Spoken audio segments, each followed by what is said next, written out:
endereço. Então o endereço vai de 0, de uma sequência de 10 zeros até uma sequência de 10 uns. Certo? E aí uma sequência de 10 uns dá 1023.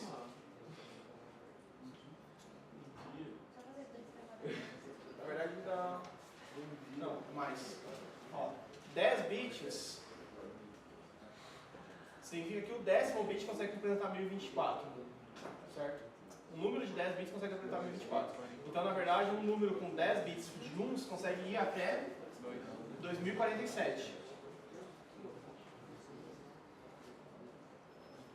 Certo? Ó, um número de 3 bits, se fosse 3 bits, 3 bits ele seria um número 1 no máximo, certo? 2 elevado a 3 dá 8, certo? Então, ele vai de 0 até 7. Certo? Então, 2 elevado a 10, 1024, vai até 1023, assim mesmo. Beleza? Então, eu tenho 1024 endereços de 4 bytes. Qual é o tamanho da minha memória? Esse pedaço aqui? Eu tenho um endereço de 3 bits, certo? Então, meu endereço, ele tem 3 bits.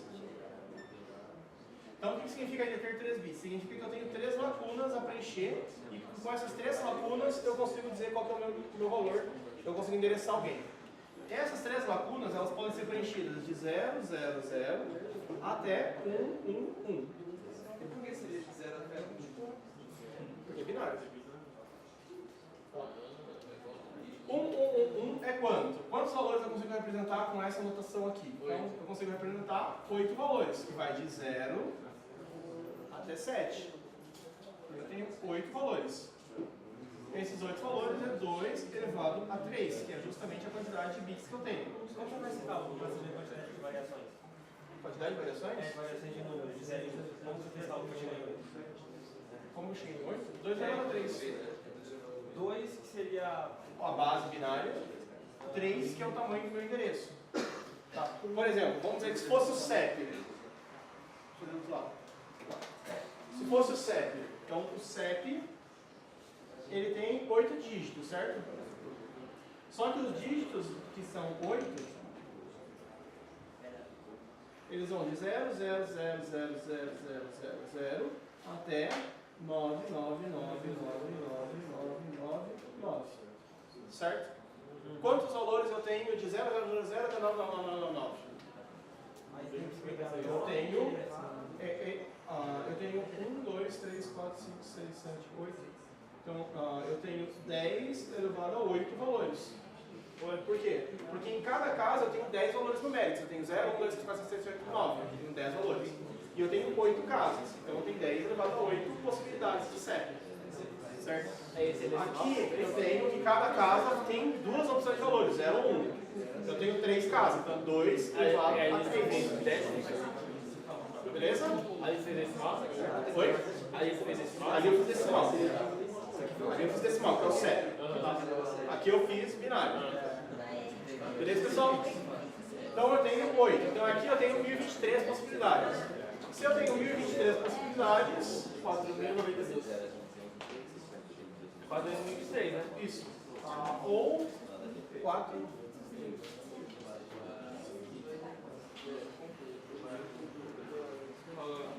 bytes?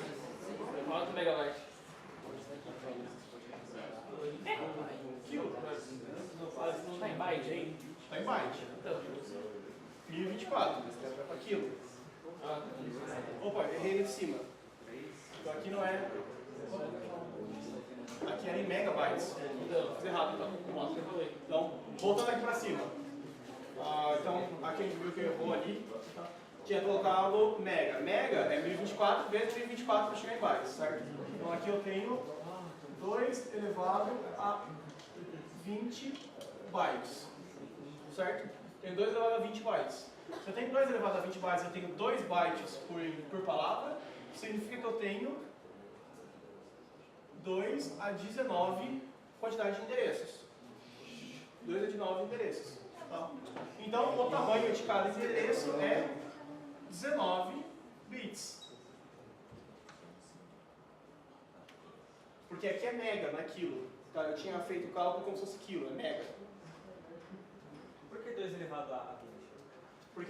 Por que 2 elevado a 20? Porque 1024 é 2 elevado a 10. Aí se eu tenho mega, que é 1 mega são 1024 quilos. 1 quilo são 1024 bytes. Então, eu tenho que é 2 elevado a 10 quilo, 2 elevado a 10 bytes. Então, eu tenho 2 elevado a 20. Então, 2 elevado a 20 bytes é o tamanho da minha memória, que dá 1 megabyte. E aí, esse 1 megabyte, se eu tenho 2 bytes de palavra, fica mais fácil fazer a divisão. Então, fica 2 elevado a 20 dividido por 2 elevado a 1. E aqui eu tenho bytes, aqui eu tenho bytes. Então, eu corto o byte, aí esse 1 passa subtraindo e fica 19. Então aí vai de 0 a 19? Vai de um número de 19 zeros até um número de 19 uns. Tá. Aí esse número de 19 uns, então, tem 19 bits de endereço. O tamanho do CEP é 19 dígitos. Então, o nosso CEP tem 8 dígitos. O CEP dessa memória aqui tem 19 dígitos. Entendeu? Beleza?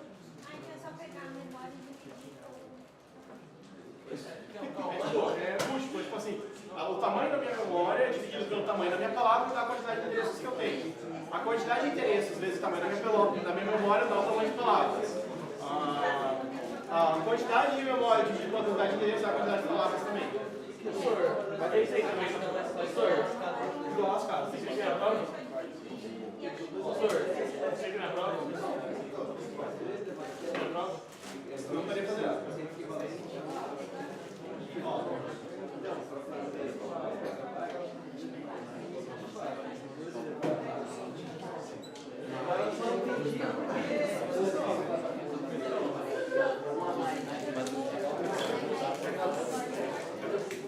Então, ó, pessoal, o que é a quantidade de memória?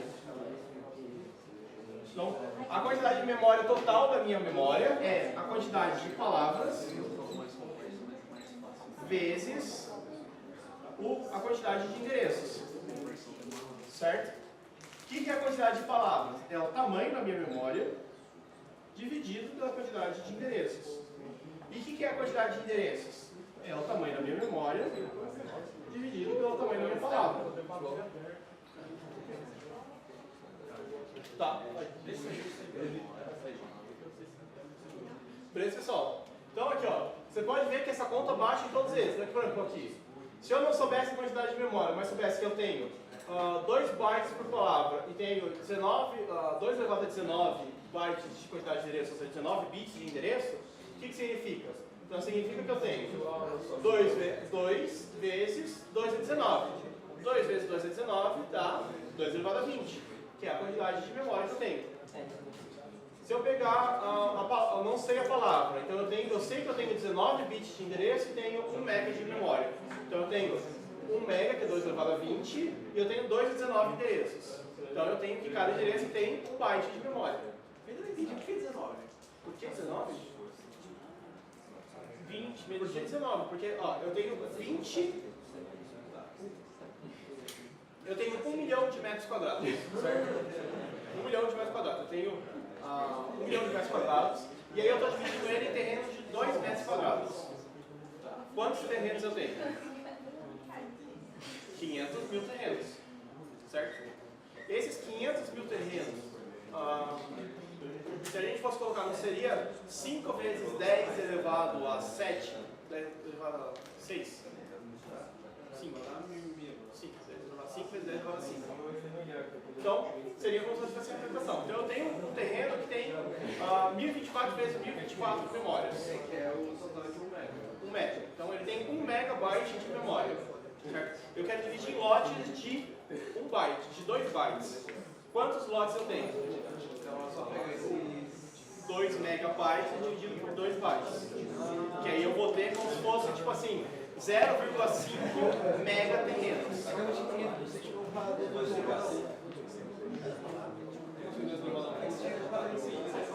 Ah, porque aqui é 2 elevado a 1. 2 é 2 elevado a 1. Beleza? Tranquilinho isso aqui, pessoal? De boa? Voltando aqui.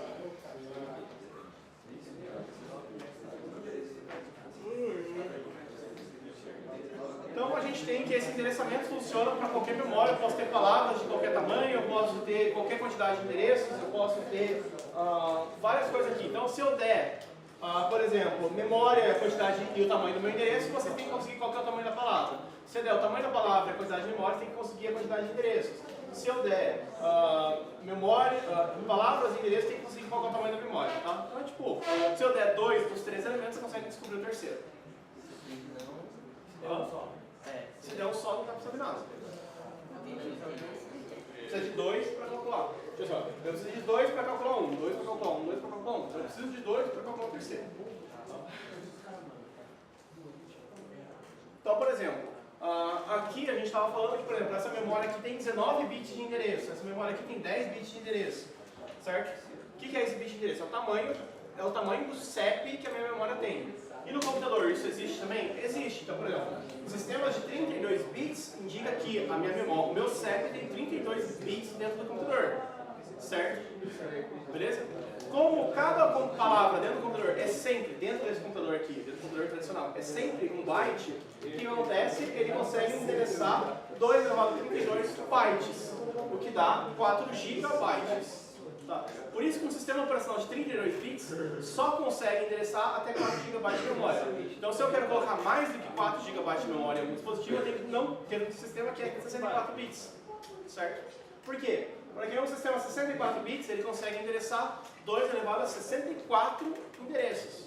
2 elevado a 64 endereços dá endereço que dá 16 exabytes de endereço. Então eu tenho 16 exabytes de memória. Então, nesse caso, a gente consegue colocar 32 bits em cada casa da memória. Não, dentro de cada endereço eu tenho 1 byte. Em ambos os casos. Só que nesse caso aqui, eu tenho 2 elevado a 32 endereços. Então eu tenho 2 elevado a 32 lotes. Certo? Então eu teria esse daqui, ó, 4 bilhões, 924 bilhões bytes de memória. Que dá os 4 gigabytes, se eu converter. Então, dentro de cada unidade desse byte, eu vou colocar um bit. Dentro de cada unidade de memória, dentro de cada endereço de memória, eu vou colocar um byte. Um byte. Por isso que aqui foi 2 elevado a 32 e virou bytes, não bits. Esse byte aqui tem porque cada palavra tem um byte dentro do sistema operacional. Dentro desse sistema operacional. Tem sistemas operacionais que cada palavra tem 2 bytes. Tem sistema operacional que cada palavra tem 16 bytes. Existem sistemas, cada sistema operacional tem, cada arquitetura pode ter uma palavra de tamanho diferente. Isso inclusive era um cheat que se usava, por exemplo. Você tinha um sistema 32 bits, mas você tinha 6 GB de RAM. Você conseguiria usar os 6 GB de RAM? Teoricamente não, teoricamente você estaria limitado a 4. Mas você tem como fazer uma expansão de memória, dizendo que ao invés de ele endereçar 1 byte, ele está endereçando 2 bytes. Você consegue usar os 6 GB de memória RAM. Aí você consegue endereçar, na verdade, 8 GB de memória RAM. Num sistema 32 bits. Mas por quê? Porque você aumentou o tamanho da palavra. Ao invés da palavra ser de 8, você colocou uma palavra de 16. Tá? Mas não é uma boa prática. Beleza? Então, qual que é a diferença do sistema 32 bits para o sistema 64 bits? A quantidade de endereços. A quantidade de memória que ele consegue alocar. Aqui a gente não está falando nada de velocidade, não tem nada a ver com velocidade. Somente, absolutamente, a quantidade de memória que ele consegue endereçar. Beleza?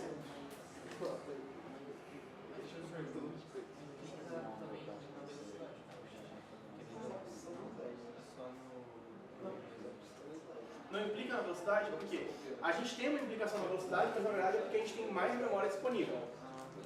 Então, é tipo assim, a gente tem mais memória, logo a gente consegue pensar mais coisas ao mesmo tempo. Não significa que ele ganhou velocidade porque ele é 64 bits, não, ele só ganhou capacidade de armazenamento. Se eu pegar o sistema 32 e 64 bits e colocar 2 GB de memória RAM em cada um deles e rodar o sistema, vai dar exatamente a mesma velocidade. Por quê? Porque ele só tem a capacidade de endereçar mais memória, mas se eu colocar menos do que o limite que ele consegue, os dois vão trabalhar igual. Tá? A diferença é, se colocar um computador com 16 GB de memória RAM e um computador de 4 GB de memória RAM, aí você vai ver a diferença entre eles. Por quê? Porque um vai ter muito mais memória pensada do outro. Professor, se o sistema de endereçamento é de 32 bits, por que o 2 elevado a 32 deu em bytes? Porque cada palavra é um byte. Então aqui ele já fez a conversão direta. Então tem 2 a 32 bytes de memória.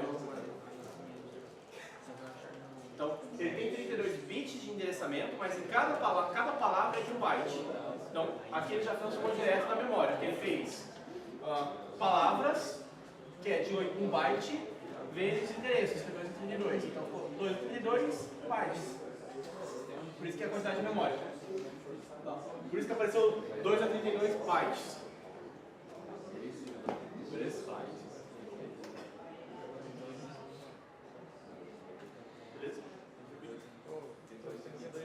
Mesma coisa aqui embaixo. Ó, sistemas 64 bits são capazes de acessar diretamente 2 a 64 endereços. O que implica em essa quantidade de endereços vezes 1 byte por endereço. Então dá isso aqui em bytes.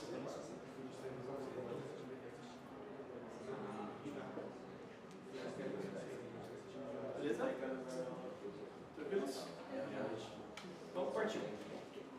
Bom, aí é que a gente tem a hierarquia de memória, tá? O que é a hierarquia de memória que a gente tem? Então a gente tem memórias, pessoal, vamos lá? A gente começou a ter diferenciação dessas memórias. Dentro da diferenciação dessas memórias, a gente começou a ter uma hierarquia. O que essa hierarquia diz?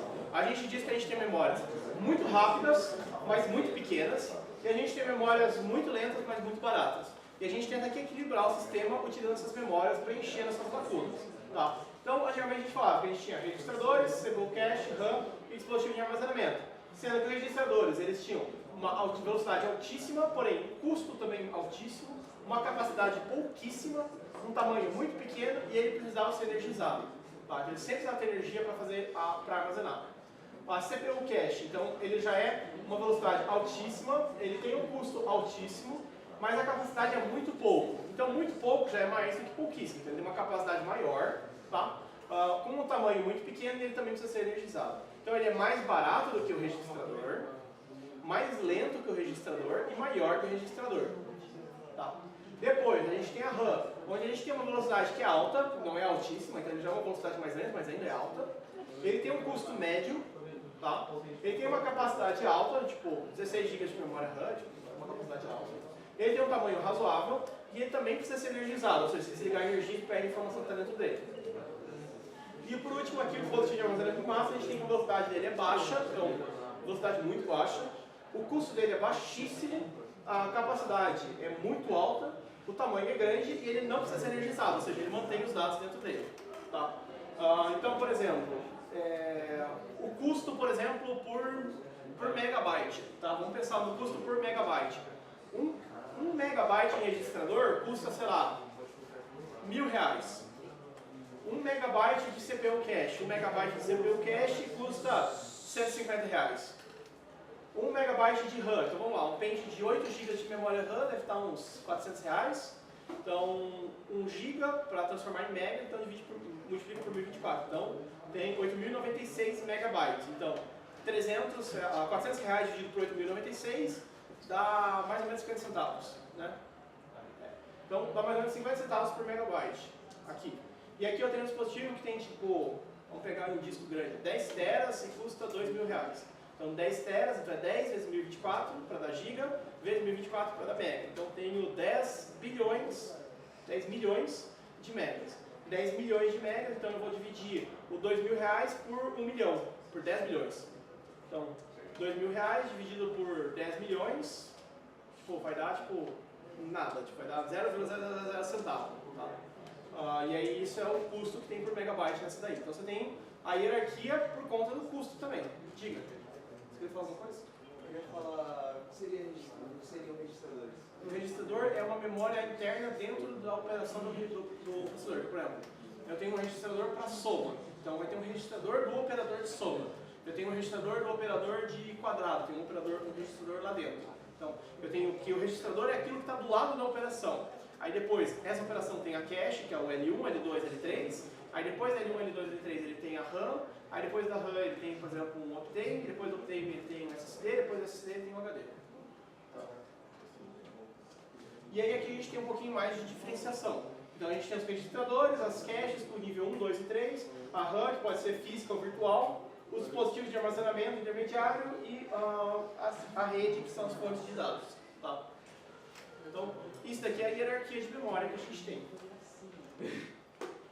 Bom, dentro dessas hierarquias, a gente também tem, ou melhor, dentro disso tudo, a gente tem que também saber como que a CPU funciona. A CPU tem dois meios dela se organizar. A CPU pode ser um processador CISC ou um processador RISC, tá? Ou MISC também, que é um MISC. Tá? O que é o RISC e o CISC? Bom, o RISC é um processador com instruções reduzidas. Então, são instruções simples que executam em um ciclo, tem um formato fixo e são fáceis de realizar pipeline.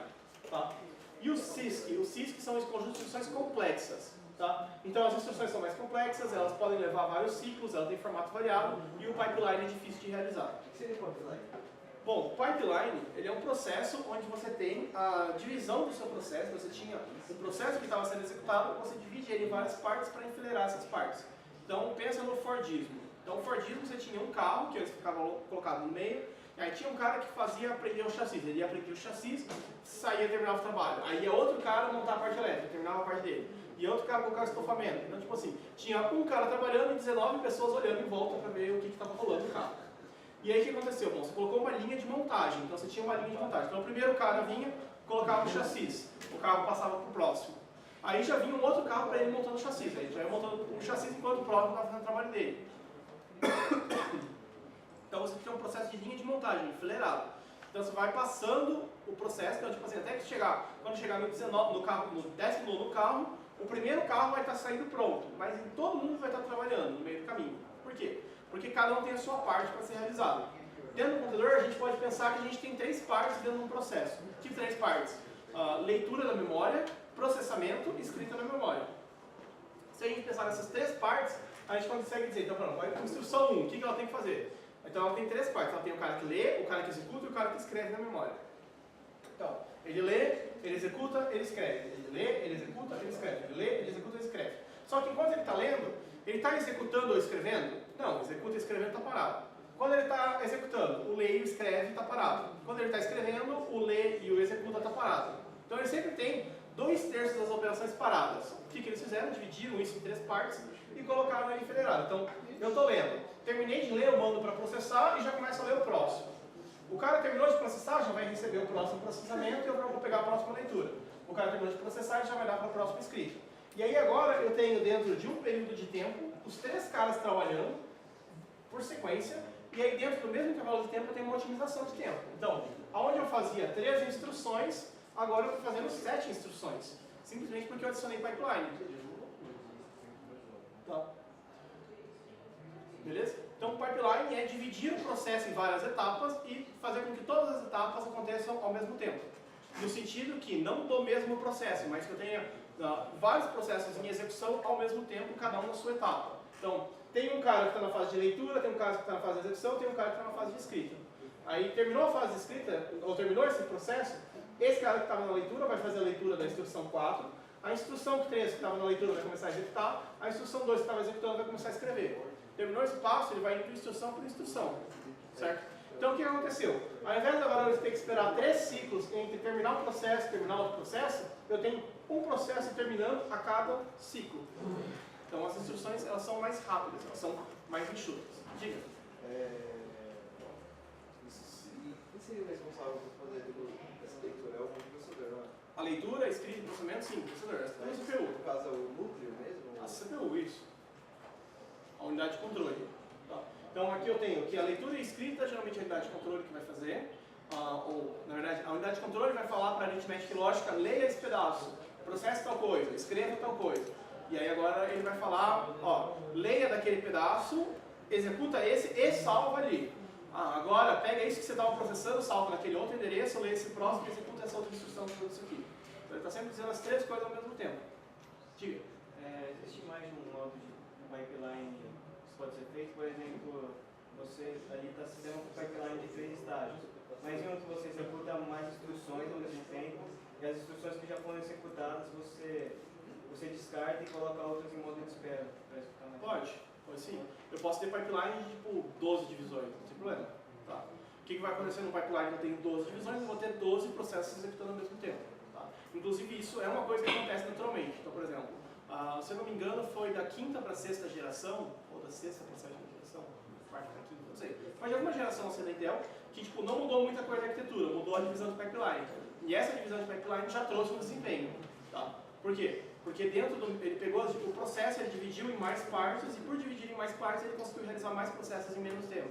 Então, só aí ele já ganhou, tipo, sei lá, 20% de desempenho, e já é suficiente para eles falarem, essa nova geração tem 20% mais de desempenho do que a geração anterior.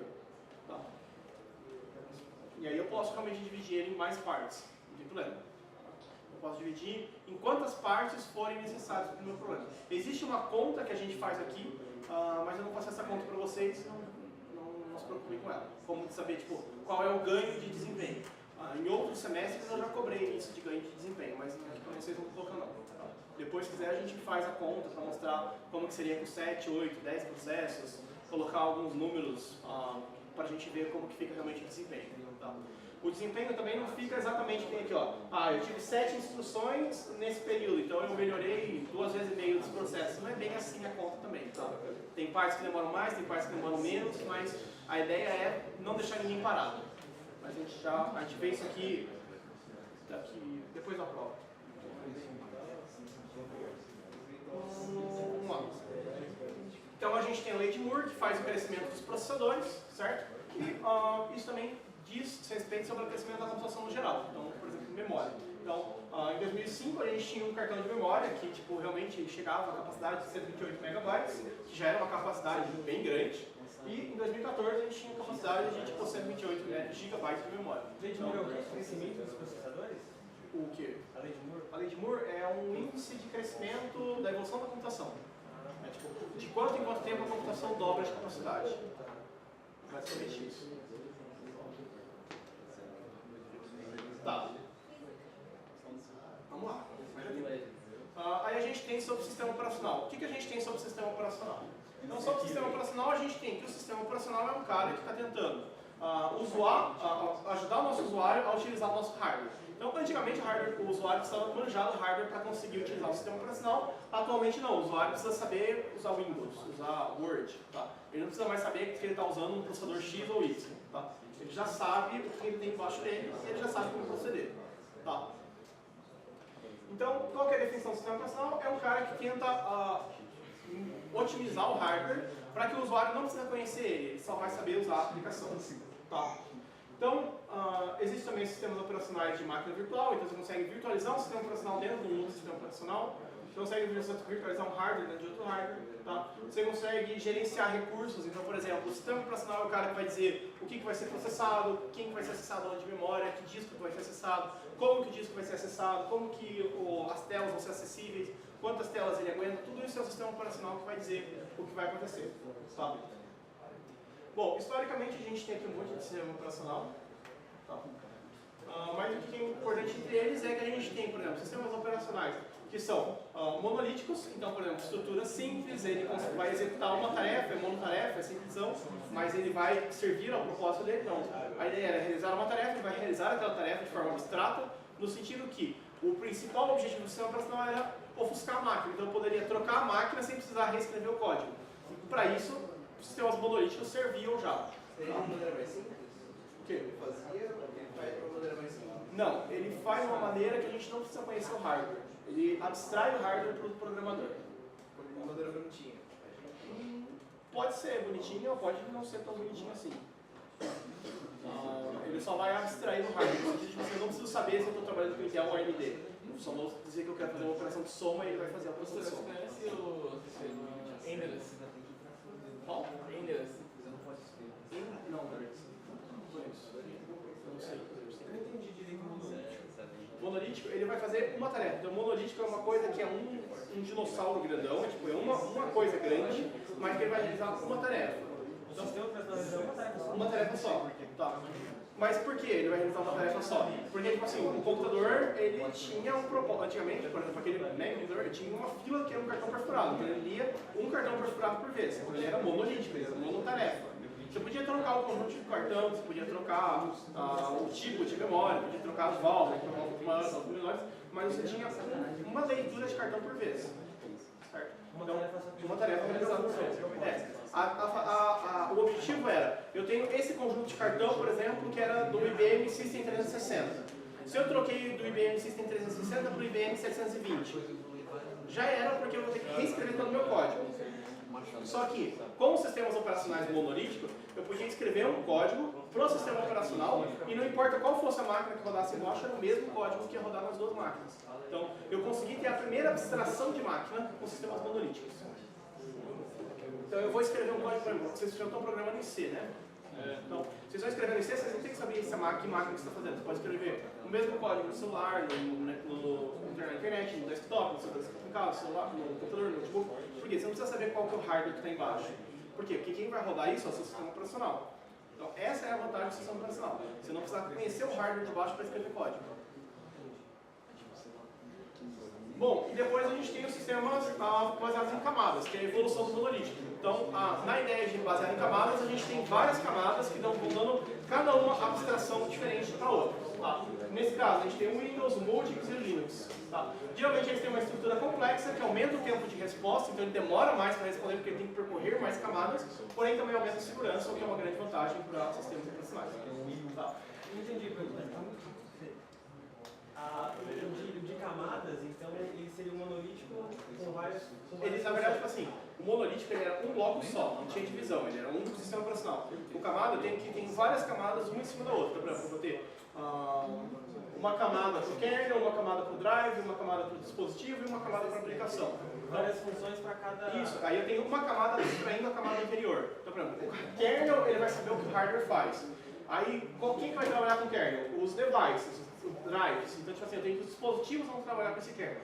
Depois dos dispositivos, aí eu tenho que os outros dispositivos acima dele vão trabalhar. Então, tipo assim, o monitor, o jogo não precisa saber qual que é a placa de vídeo que ele está rodando. Você só vai pedir para ele executar uma operação de vídeo e ele vai executar. E por último, a aplicação. Então, tipo assim, a aplicação ele não quer saber qual é a placa de vídeo que você está rodando. A aplicação quer saber quantos frames você consegue processar por segundo. Tá? Então, não importa se você pegar e trocar a placa de vídeo, a aplicação vai funcionar exatamente da mesma forma. Você não precisa recompilar a aplicação porque você trocou a placa de vídeo. Não. Eu tinha uma GT 560, troquei por uma RTX 2080. Não tem problema. O meu drive, ou esses drives aqui no meio vão ser capazes de abstrair essa placa para o meu jogo e o meu jogo vai rodar exatamente igual. Não precisa reinstalar o jogo. O jogo vai rodar exatamente igual. Mas e o outro? Só voltando, tem um outro último lá. O monolítico. Não, o outro. Depois do camada. Não, voltando. Volta, mas esse aí, o mais complexo. Não, ele é uma estrutura de camadas. A estrutura de camadas ela é mais complexa. Eu tenho o hardware, depois do hardware eu tenho o kernel, do kernel eu tenho o shell, do shell eu tenho os usuários. Tá. Então, eu tenho as camadas. Então, o meu usuário não conversa com o meu hardware. O meu usuário conversa com o shell, ou seja, com a interface gráfica. A minha interface gráfica conversa com o meu kernel, que é o meu núcleo do sistema. O meu núcleo do sistema que conversa com o meu hardware. Então, tipo assim, cada um tem a sua função, que é abstrair de uma camada para outra. Beleza? Bom, aí a gente tem dois tipos de sistemas operacionais. Sistemas operacionais monoprogramas e sistemas operacionais multiprogramas. Tá? Então, o sistema